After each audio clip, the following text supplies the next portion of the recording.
Greg Burns, representing the American Numismatic Association. A great pleasure today to welcome and introduce Dr. Saul Taylor, a noted author, an instructor at the ANA Summer Seminar, past president of the NASC, and founder and former president of the Society for Lincoln Cent Collectors.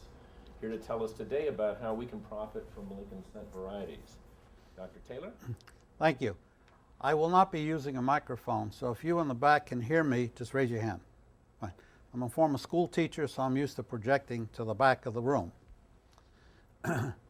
Most people who start out collecting in the 20th century, late 20th century, start with Lincoln Cents.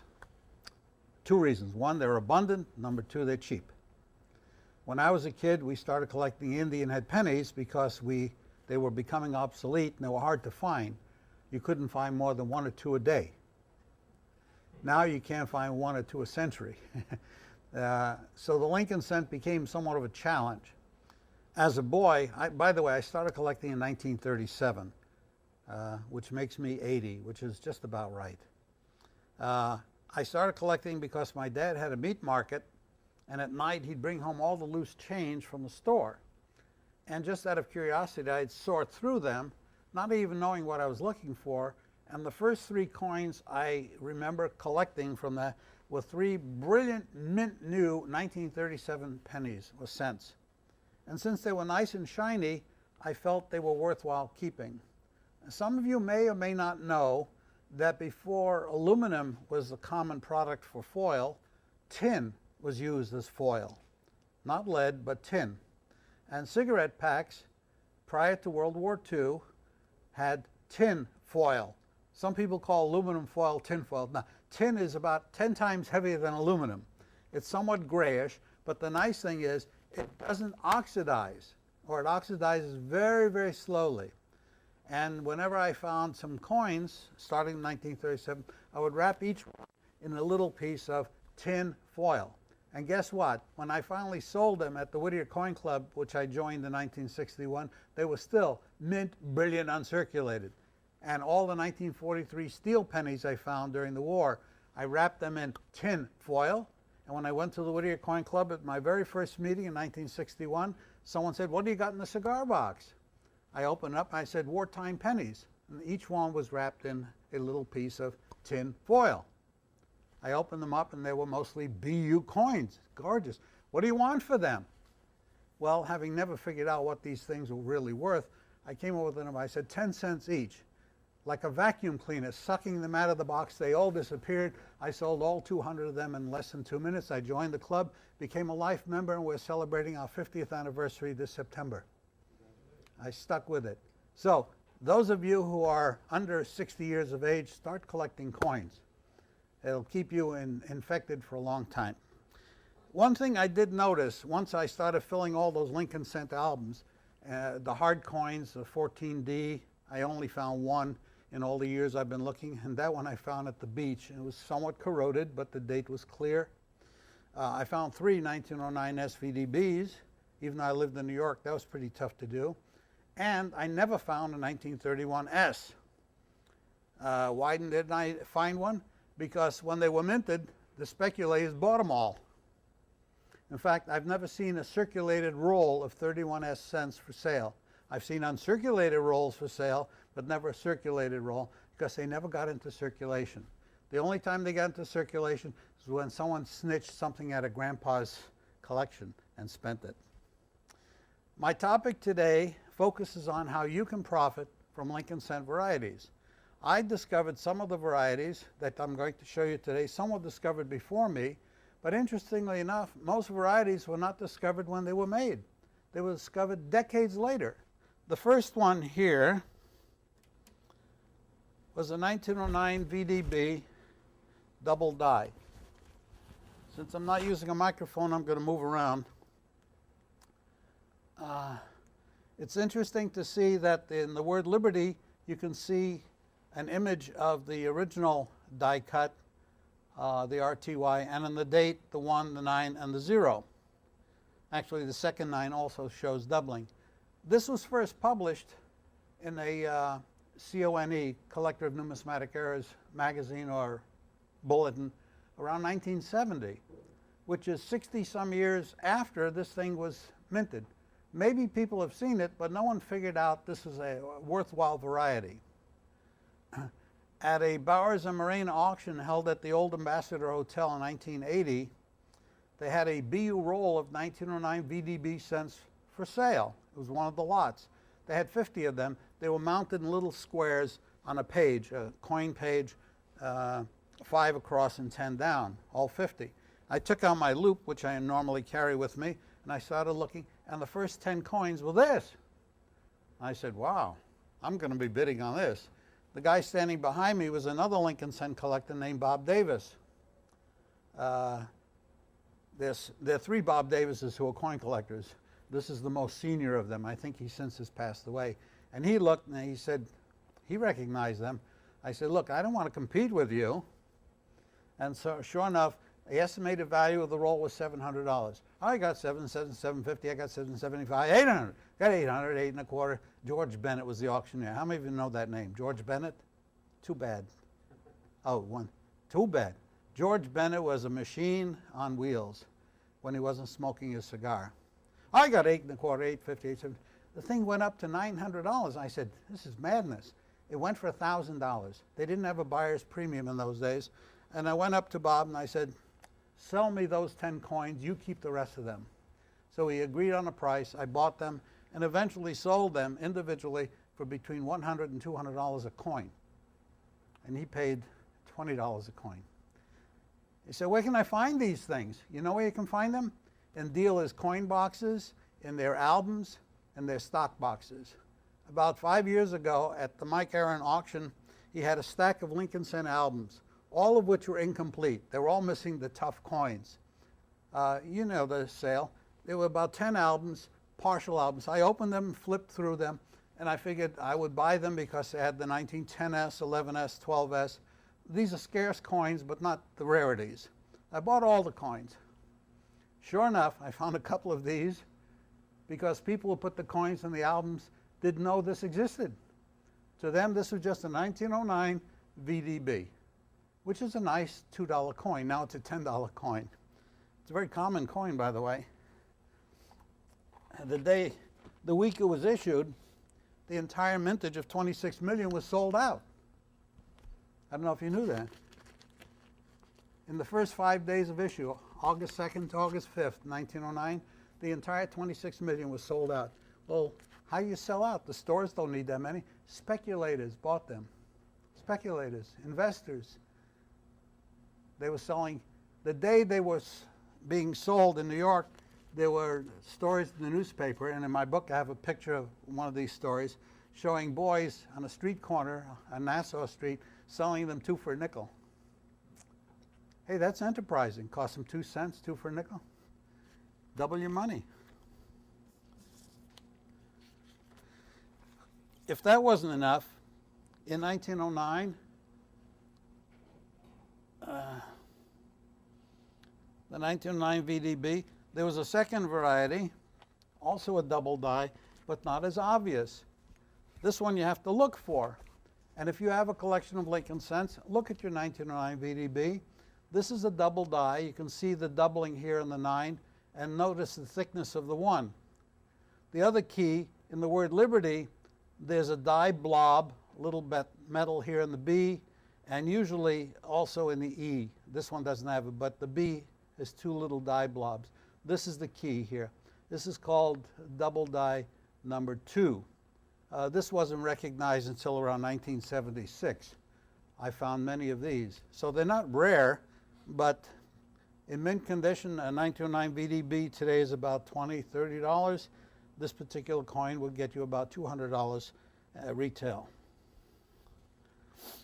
In that stack of albums that I bought at the Mike Aaron auction, in addition to those 2 coins, I found one of these.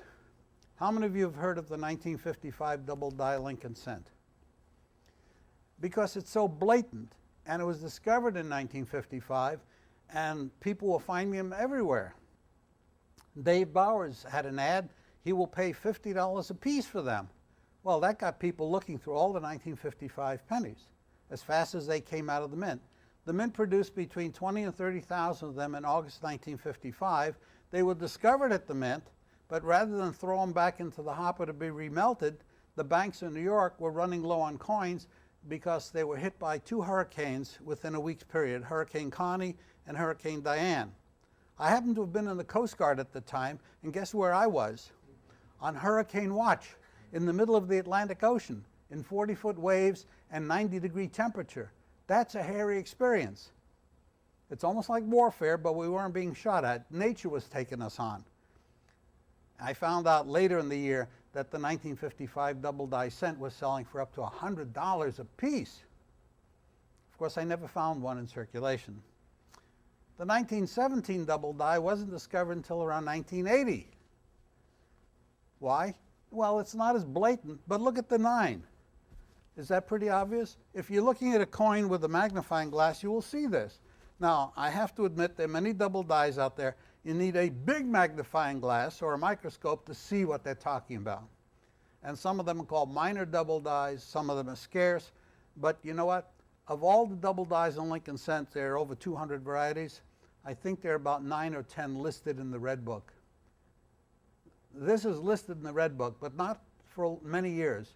I think they started listing it at somewhere around 2002. The 9 is blatantly obvious. Look at the 1, this 1, and the 7.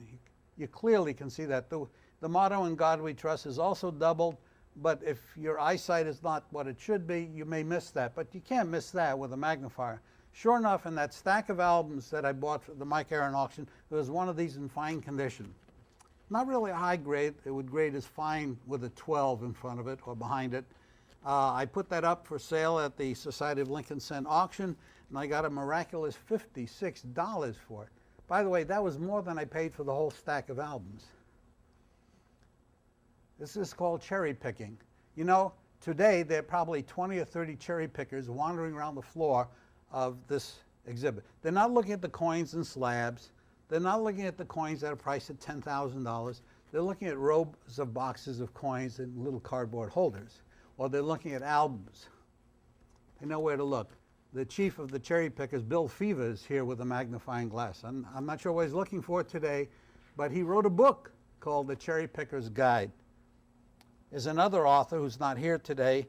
Chuck Daughtry has a book which you can get at the bookseller in the corner at Table 1000. It's called Lincoln Cent Varieties. He bought a hoard of coins about 3 years ago in Ohio, 2.8 million Lincoln cents. Okay, he's still looking through them. He goes through several thousand a day, and sure enough, every day he publishes a photograph or two of something he's found which has never been discovered, or he discovers something like I just showed you. In addition to the double dies, there are many issues of Lincoln cents where the mint marks have been doubled, repunched. They're simply known as RPMs. It's not rotations per minute, it's repunched mint mark. If it's the first one discovered, it's called RPM 1. If there's a second one for the same date, it's RPM 2, and so on. In 1961, so far, they're up to RPM 118. In other words, in 1961, whoever applied the mint mark to the die, by the way, when the die is made in Philadelphia, it has no mint mark. But the die, when it's shipped to Denver, it arrives in Denver, somebody in the metal shop with a little punch, it's about 3 inches long, steel, with the letter D at the bottom, an ink use, takes a little hammer, 2.5-pound hammer head, and he strikes it into the die. And if it didn't come out exactly straight or in the right position, he would put the thing, hit it again, and the chances are it would be slightly offset, and you would have an RPM. One of the first RPMs, well, it's not the first one, 1910 is the first one, but here's a good example in the middle here. I'm not going to go through the whole thing. Here's a 1925. The bottom picture, if you look closely, you see sticking out of the bottom here was the original S, which was a little too low, so they punched a second S right over it. In 1919, they did the same thing, except they tried to eliminate by brushing it, getting rid of the original S and putting in the second S over it. This is a very scarce RPM. I've never found one of these. I found a couple of these. These are scarce. If a 1925 S Lincoln cent and fine is worth $2, this is worth $10. But the point is, there's a limited audience for these things. You go to the average dealer, he doesn't even know what you're offering him. Or her, excuse me, the female dealers too.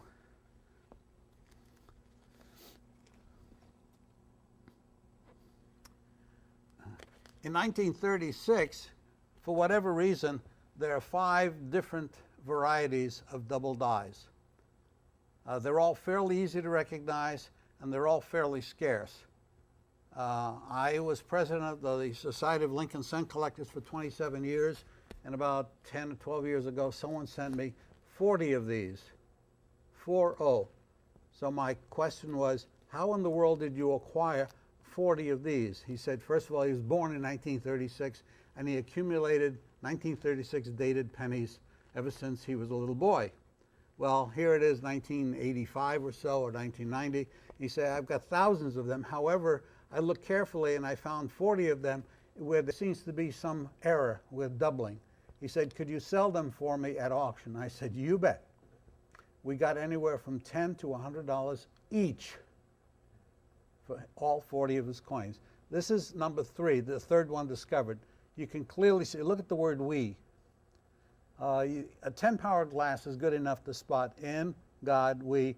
The word trust, you can see some trace of it, and the word liberty, even less. But there is some evidence of doubling here.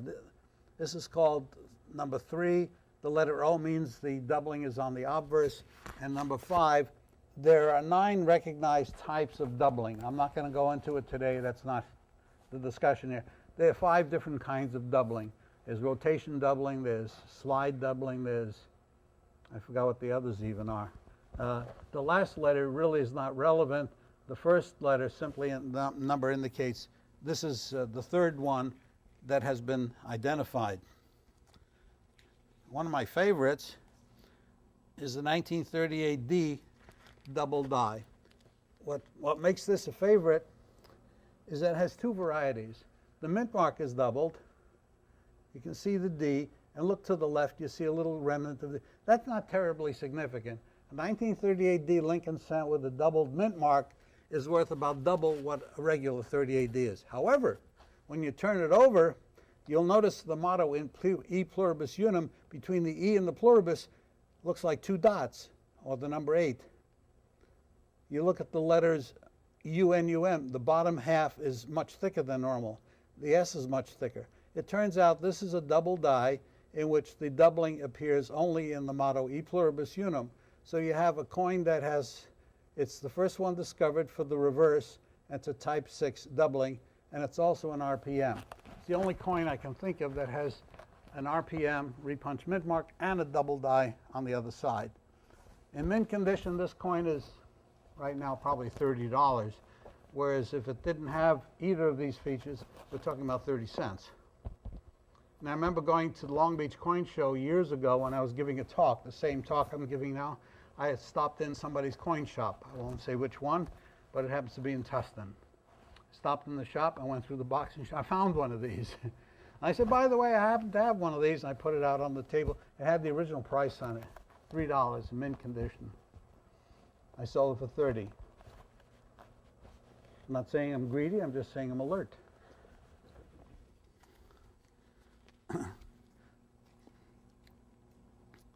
The bottom one is one I like because actually I discovered it. This is discovered a long time ago. This is our repunch mint mark number 2. However, I discovered that it's not just the repunch mint mark, there's 3 mint marks. You see the tail here? This is the tail and that's the top. That's a small s. That's the S mint mark used on a dime, which is smaller than the mint mark used on a penny that year. The second mint mark, you can barely see it inside here, was the S, much larger than this. That's the second one. The final one is the one on top, and that's why it looks bigger, because to get rid of the other 2 images, apparently it took a little more than 1 strike of a 2-pound hammer. When you see a mint mark that's kind of bigger than normal but fatter, not just taller but thicker, it indicates a little more zap with the hammer to get it into the die. In mint condition, these things go for anywhere from $50 to $75. A regular 1938S in mint condition is $1.50, $2 maybe. So again, cherry picking is the name of the game. I just call it profiting from mint varieties. This is a piece I discovered and I had in Coin World some years ago because I wasn't quite sure whether this was what we call strike doubling or actually a double die, because the doubling seemed to, especially here, it looks like this is almost like a mirror image, which occurs what we call strike doubling. So I sent it into Coin World, they did a picture of it, and not only did they say it was a double die, I forgot the name of the gal who used to have the column. Anybody remember her name on errors? Cindy Van something or other. Doesn't matter.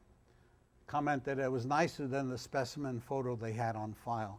So for the 1941 double die, they're using this photo, which is probably the best one they've seen. It was a mint condition coin.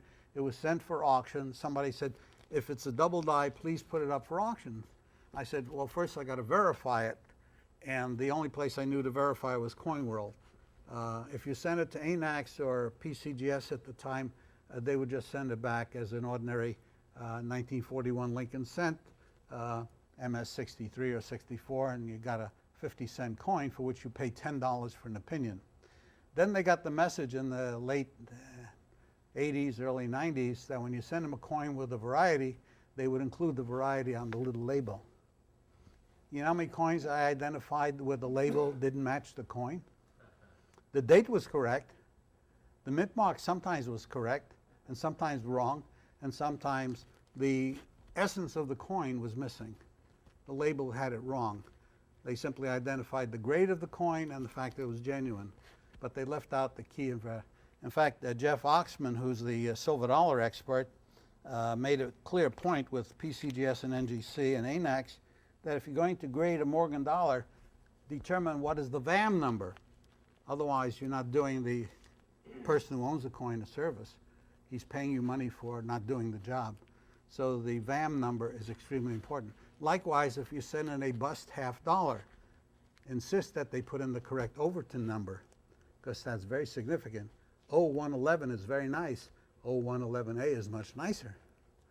And if they don't put that on the label, you're not getting your money's worth.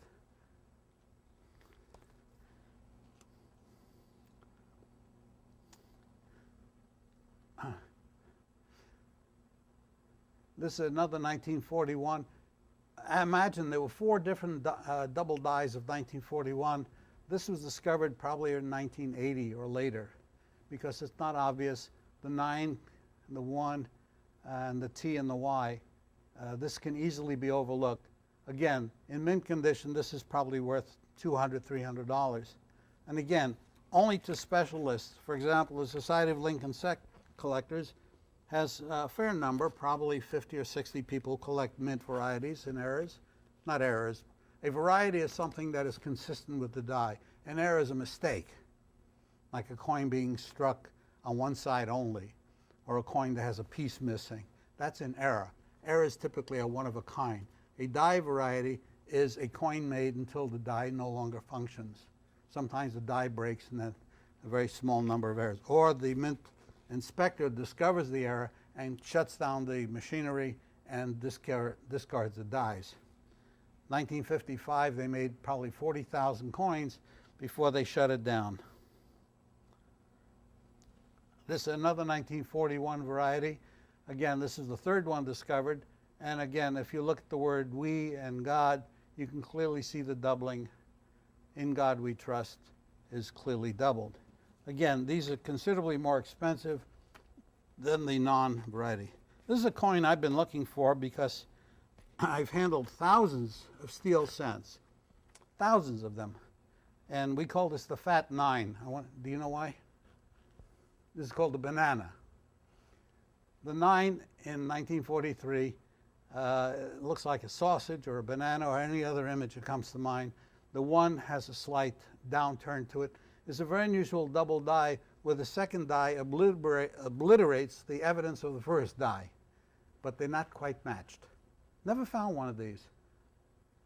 This is an expensive coin. I saw one of these for sale about 2 years ago in mint condition. They wanted $350, and it was graded by one of the 3 grading services. I forgot which one.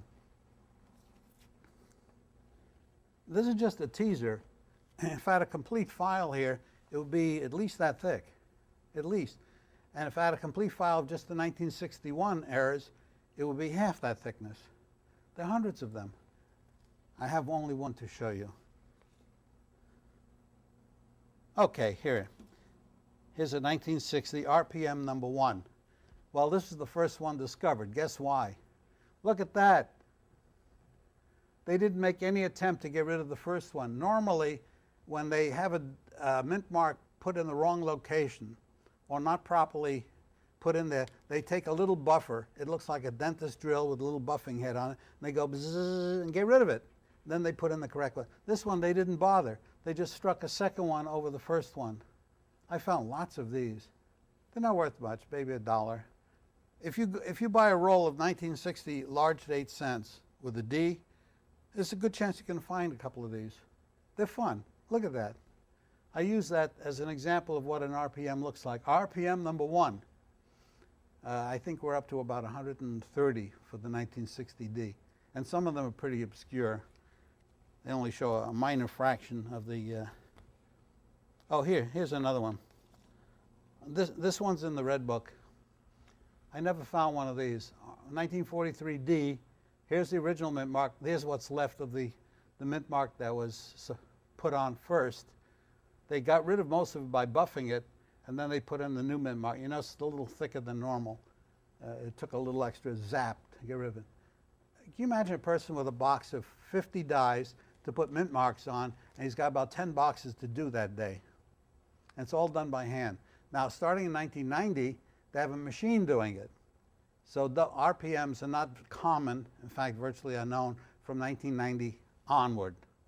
But before 1990, when they were hand applied, all kinds of strange things would show up like this. I never found one of these.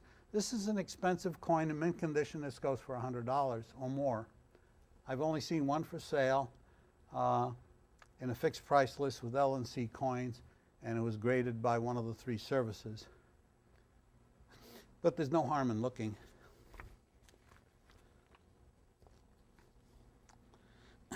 Most of us are familiar with the 1955 double die cent. I asked you that early on. However, are you aware of the fact that if you have any 1955 proof sets, look at the back. Look at the reverse side of the cent. You may find one of these. See those 2 dots, one on top of the other? I call it the small 8. It looks like the figure 8. E pluribus unum. You notice each letter is slightly doubled. A 1955 proof set can run you about $125. This coin alone sells for about $125. So whenever I look at 1955 proof sets that are still in the flat pack, have not been broken out, I turn it over and I look at this back side of this coin. I found one at one of the Mike Aaron auctions, 1955 proof set. I paid $50 for it. And I sold this coin for $100. The rest of the coins I put up on bid board. Whatever I got was excess. Again, if you've been doing cherry picking for a while, you can always cite an example or 2 of something you found. Isn't that the fun of it? Finding. When I put coins in my coin board in 1937, 38, and 39, Mom, I found the 1911 S. That's nice. Put it in the board. You know how you put it in the board. You put your thumb on it as hard as you can, and you press it in. You hear it snap in place. And if it didn't snap in place, you know what you did. You put some finger inside there because the back side of the hole had glue on it, so the coins wouldn't fall out. Ever buy a coin with black stripes on the back? They came from one of those albums which had glue in it, an ingenious invention to keep coins from falling out. Whenever I buy a 1960 proof set, I'm always interested in finding out whether it's one of these overdate sets. This is a very unusual occurrence. In 1960, in January, the 1960 proof set had a very small 0 in the date. The 0 looks like a donut. That didn't seem to work. It caused clogging problems. So in February, they changed the dies to make it a large O which looks more like a bicycle tire than a donut. The outer side of this. And also they added a little tail to the 6. The 6 ended here, the new one. How this happened, I'll never know, because the 1960 small date came out first. So how did this become a 1960 small date over a large date? Never know how they did that, carelessness or whatever, but you can see it in the 6. The small date 6 ends here, the tall date there, the small O, the donut in the middle, and the bicycle tire around it. This is a very scarce item. This coin alone is worth $200. I found a couple of them, and believe me, I've looked through a lot of 1960 proof sets. I referred to Mike Aaron auctions because in most of his auctions he'd have bulks of proof sets. 50 of this, or 100 of those, or 10 of these. And whenever he had them in the brown envelopes, they'd open them up and I'd look at the coins. And every now and then something interesting would show up like that. This coin, the 1956D, it's called RPM number 8, because there were 7 other RPMs noted. So where's the original mint mark? That's why it wasn't discovered. The original mint mark was down here. Boy, that's way off base. And when the guy I assume it was a guy, when he recognized that he punched the mint mark too low, he erased it. Well, nearly all of it. In a mint condition coin, you can see a trace of a D down here. This is called RPM number 8, and you see these advertised every now and then in Coin World or other magazines at $100 to $150 each.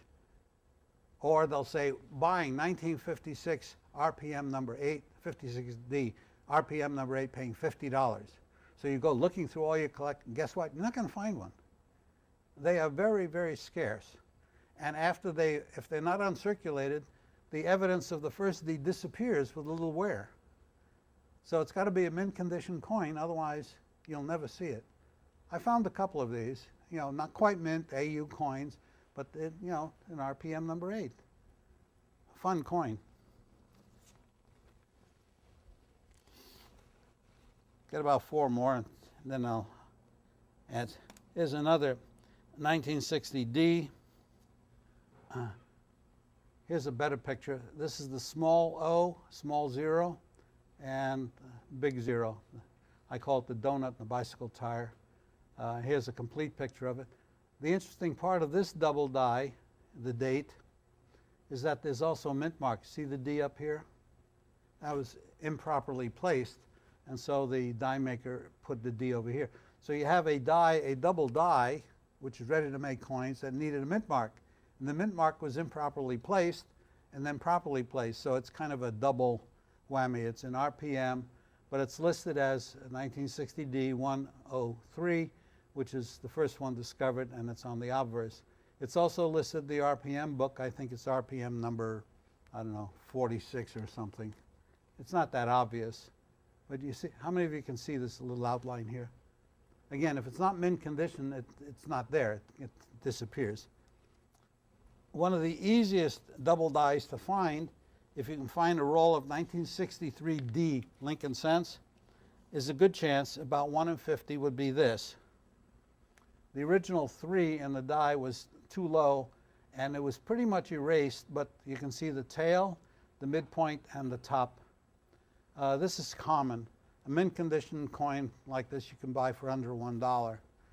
So they used it extensively. I just put it in here to show you. The fun of finding one of these is fun. Hey, I found a 63 double die. The 1964 double. 1964 is one of the most common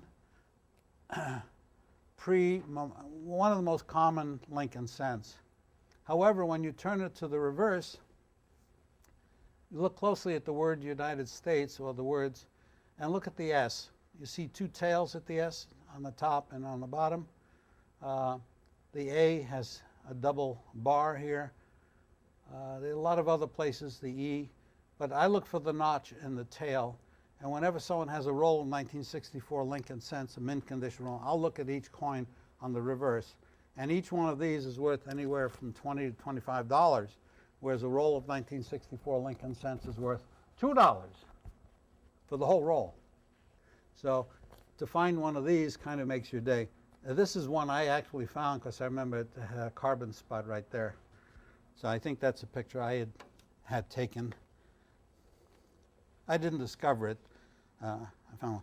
Now, one of the most famous of all double dyes is one that was discovered years after it was made. And the worst part of it is the director of the mint, Mary Brooks, and her assistant believed that these coins were counterfeit. The 1969 S double die. Why did they think it was counterfeit? Because in federal court, 1969, they were prosecuting a guy named Roy Gray. Ring a bell if anyone knows the name. Roy Gray. Good. Roy Gray was a counterfeiter. Aside from counterfeiting paper money, would you believe he was counterfeiting pennies? Why take the money and effort and energy and material to make counterfeit? And what date was he making? 1969's. But he wasn't making them to spend at the store. He was making them so the date was clearly doubled, one on top of the other. So the 1969 double die pennies, which he advertised in coin roll for $50 each, he was selling them like hotcakes until someone found out they were fake. So the Secret Service swooped down on him, they found him, they tracked him, and at the same time, they found some people who had these coins, 1969S, legitimate mint-made double dies, and they confiscated and destroyed them too. How many of you heard of a fellow called Lonesome John?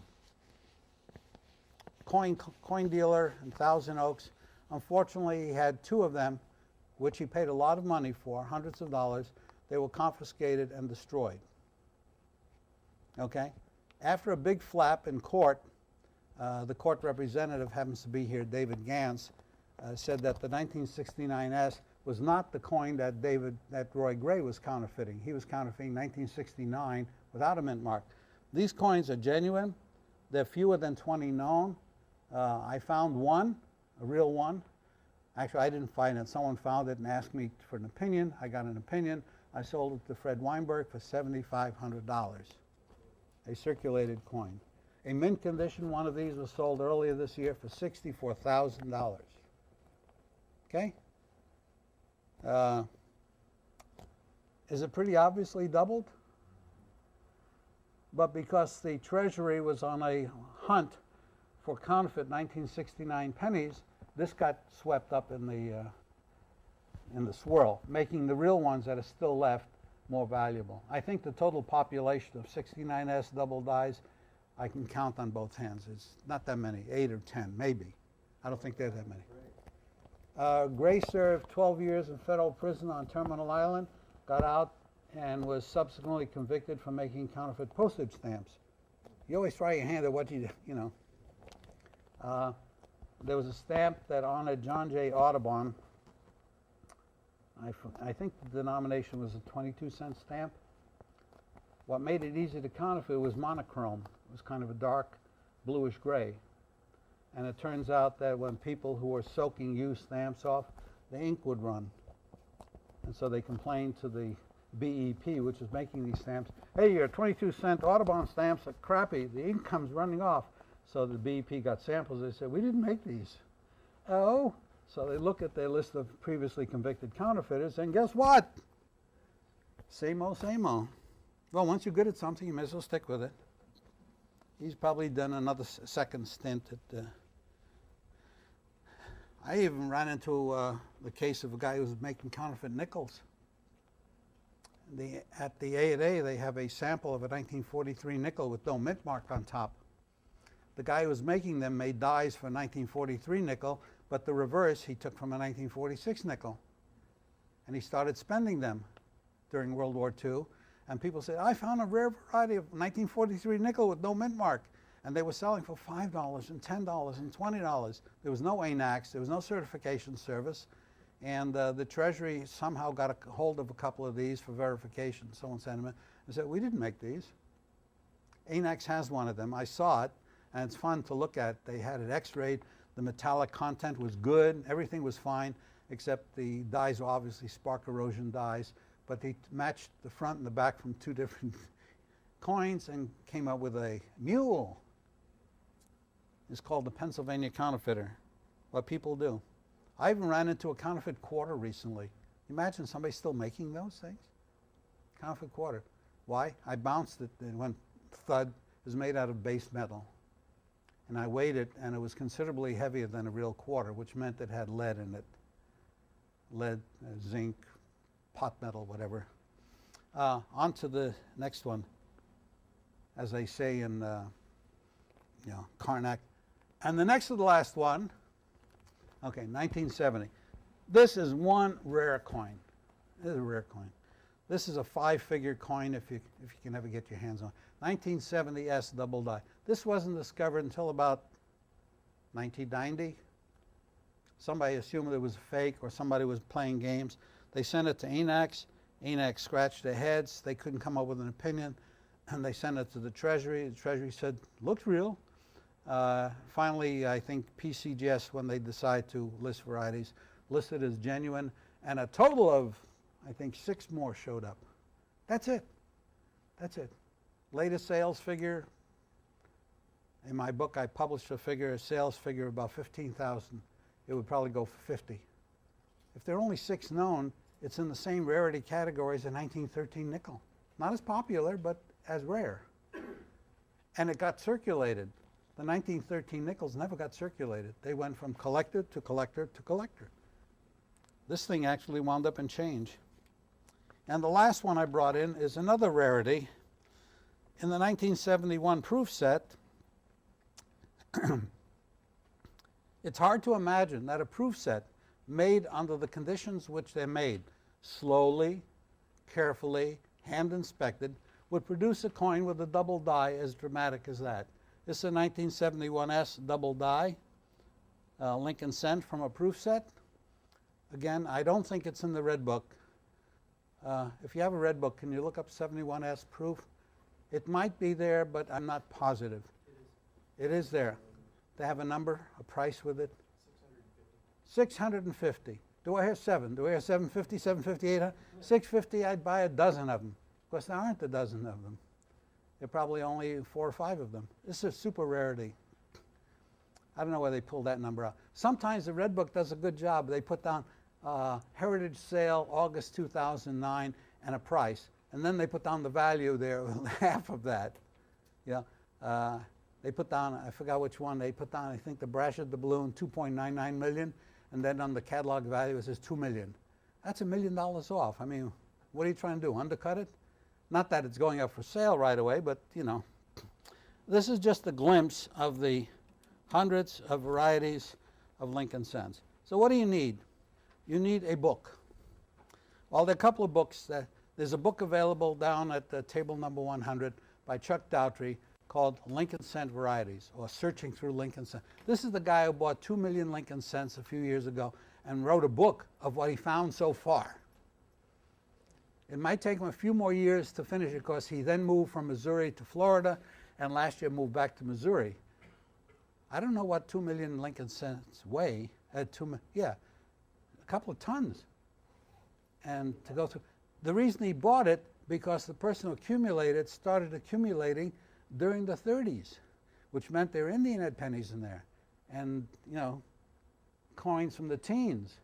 So, and maybe early Canadian coins like the 1923 and 24 and 25 Canadian 1-cent coins, because in the early days, Canadian coins circulated freely with U.S. coins, freely. My father had a meat market in the 30s and 40s, and it was not uncommon to find Canadian coins in there. And we were in New York, not exactly Buffalo or Chicago, across the river, right there. Because a coin is a coin. It looks like a penny. In fact, I told my dad a simple lesson. I said, Dad, if it looks like a $50 and sounds like a $50, it is a $50. He brings home a coin with a cow's head on the back. I said, that is a $50. I said, I never saw a coin with a cow's head on a Spanish Trail $50. Yeah, right. It was a pocket piece, it was circulated, that someone had. They needed, you know, you got to buy your meat, you know, you owe the butcher 70 cents. Well, here's 50 cents, and here's a, you know, Colombian $50, lots of those, Monroe Doctrine $50. The whole idea of collecting is fun. In fact, at an earlier talk here, the guy mentioned Abe Kossoff. One of Abe Kossoff's rules was when he was in business, it was mostly to socialize and have fun. But when he would buy a collection, he invariably would make a profit. And so that worked him from New York to Encino to Palm Springs with a country house with lots of nice goodies. And I'm trying to think of some of the others. His old partner, Abner Kreisberg, the word fun came out in interviews he eventually retired in Beverly Hills, that whatever they bought, if they held it a reasonably long time, it would work out very well for them profit-wise. This is an aspect of fun which existed when I was a kid, but only for the date mint mark. If you can find the date and the mint mark, you are finished. Now it's the date, the mint mark, and the possible variety. So when you look at a roll of 1938 S Lincoln cents, look for the triple S. It's not hard. There's about one in every 200, every 300. It's worth it, and maybe you'll find a roll. They're all like that. Like the guy who found those 1936 double die cents. I didn't know what percentage he found, but 40 of them, that's more than any collector ever had at one time. But he started back in, let's say, 1945, when Indian cents was still in circulation. So if you got a 10-power glass and you're looking for fun, you go to any dealer who's got stock pages or stock boxes, and you can start with Lincoln cents. There's another book for varieties of the Buffalo nickel, for varieties of every series of coins you can think of. One of the best finds I found in the Jefferson nickel series, a 1939 nickel, plain ordinary nickel. Turn it over, the word Monticello is doubled. Got $15 for it. Look it up in the red book. I think it's 75 and good. The point is, if you look, you'll find. I'm in the habit, and I see a lot of people do, when they get change at a market or store, they don't put it away in their purse. They look at it, kind of check it out. You never know what you're going to find. Yeah. Check it out, and if it's worthwhile, you've done well. So cherry picking is the name of the game. I have some flyers up here. I also promote the Society of Lincoln Cent Collectors. If any of you have joined, welcome. If you'd like to join, today it's a special 2-year membership fee for $25. You get a copy of our 25th anniversary booklet, which came out 2 years ago. If you have any questions, I'll hang around a while. Thank you.